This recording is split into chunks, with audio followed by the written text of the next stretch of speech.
Hello, welcome to the Sweet Chariot channel. My name is Chinita and I'm a solo traveler. In this video, I'll be sharing my first impressions of Mexico City. I was actually going to stay in Mexico City for a month, but my Airbnb host had to cancel the reservation. So I decided to stay in Puebla instead. And to get to Puebla, I had to I had to take the bus from Mexico City to get to Puebla. So I flew into Mexico City on Viva Aerobus from Puerto Vallarta, and I stayed in Mexico City for a couple of days. It wasn't long, it was like 3 days. So once I made it to the airport in Mexico City, to leave the airport, I booked an Uber. The traffic in Mexico City leaving the airport wasn't too bad. It wasn't until we got to Central, where my hostel was, that the traffic was really slow and congested. And so yeah, my hostel was in Central, and Central is a very busy area. And as soon as I got out of the Uber, I was like, yep, nope, I'm ready to go. I knew I wasn't ready to go home. I knew I wasn't wanting to go back to the United States. I was just like, yeah, like I'm ready to go to the next city.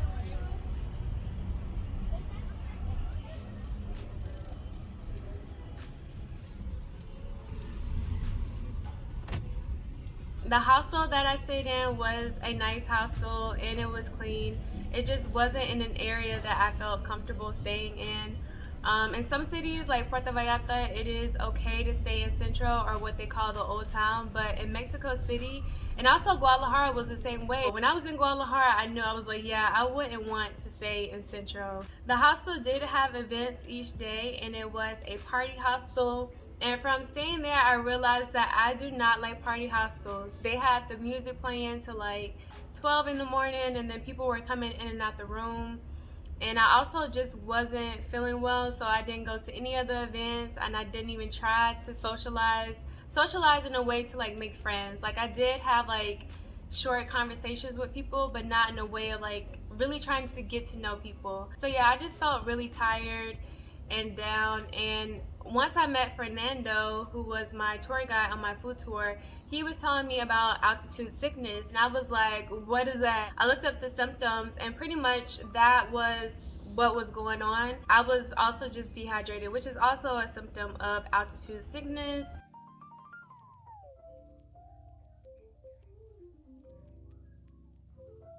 I booked a tour on Airbnb Experience called Mexico is Not Only Tacos. First stop was at a bakery for coffee in Pan Dulce. We went to a tamale restaurant for the best tamales I have ever had. It was nice and fluffy, and then it had the green salsa on the inside. We then went to the market to get a green smoothie and just walk around and look at the different meats and all the produce.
Outside of the market, there was a street vendor cooking tacoyos, tortas, and quesadillas.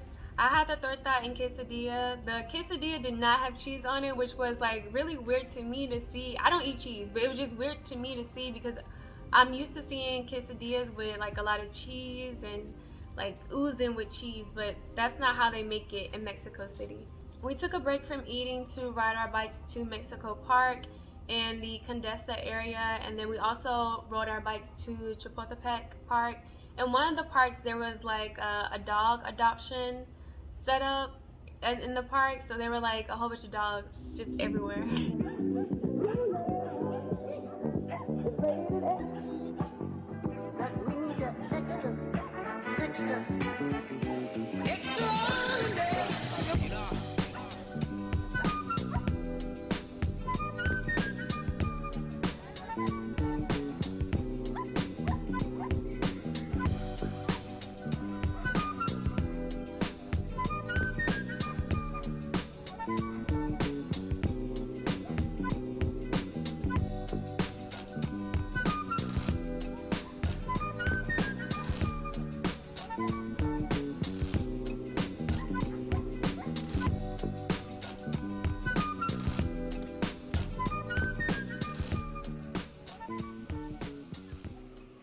Absolutely love dogs, and I will say that Mexico City does seem very dog friendly. It is a walkable area. The Roma and Condesa area, it was very walkable.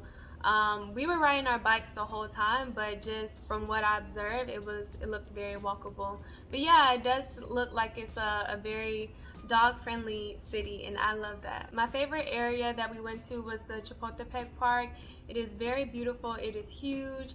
I'm happy we were riding our bikes through the park and not actually walking through the park, because it would have probably took us a while. We did stop by the castle, and Fernando did tell us the history of the castle, and I know that there are several museums in that area as well to go visit. I would have loved to have gone to those museums and definitely spent some more time in the park, but we did have some more food to eat.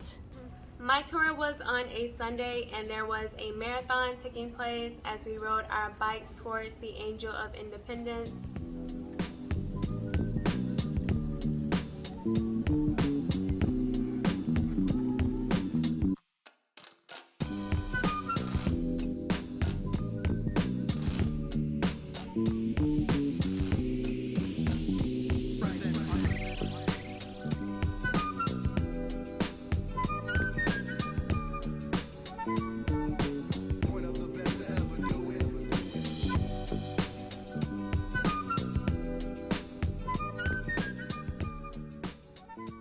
We went to a churro shop and then to another market to have another drink. And then we had a chorizo taco that had cranberries on it. To end the tour, we had a michelada, which is a beer cocktail with like sesame seeds around it. So yeah, I was very full and tired, and I'm very grateful for Fernando's tour, because I was just gonna stay in the hostel and then get on the bus to Puebla for the next day.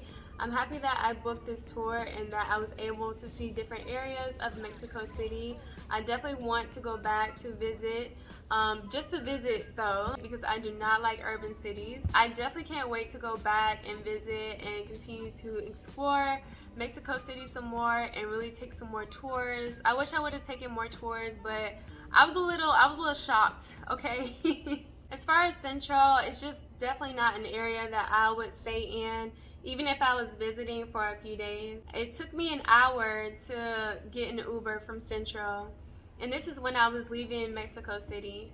So yeah, I had my suitcase, a duffel bag, a backpack. I rolled my suitcase in dog poop. It was a terrible experience.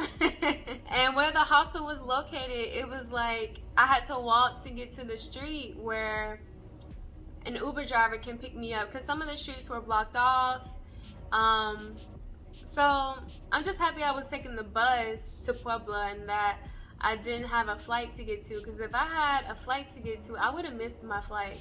With the bus, it's like there's different departure times. And then as far as my Airbnb host had to cancel because his landlord was not allowing them to post the apartment on Airbnb anymore. Just know that if you're visiting Mexico City, it's just better as a tourist to stay in a hotel or hostel instead of staying in an Airbnb, because it does affect the locals. I was there in August. It was chilly in the morning, and then by the time the sun came out, things started to warm up, but still bring a jacket if you're planning to visit. I actually had to go back to Mexico City a month later to fly to Ecuador. My flight was late at night, so I remember it being cold outside, so definitely take a jacket if you're planning to visit Mexico City. So yeah, in the future, I definitely want to go back to Mexico City, and yeah, that was my overall first impressions. I hope you guys enjoyed this video. If you did, please like and share the video. Also subscribe to the channel if you're interested in solo traveling,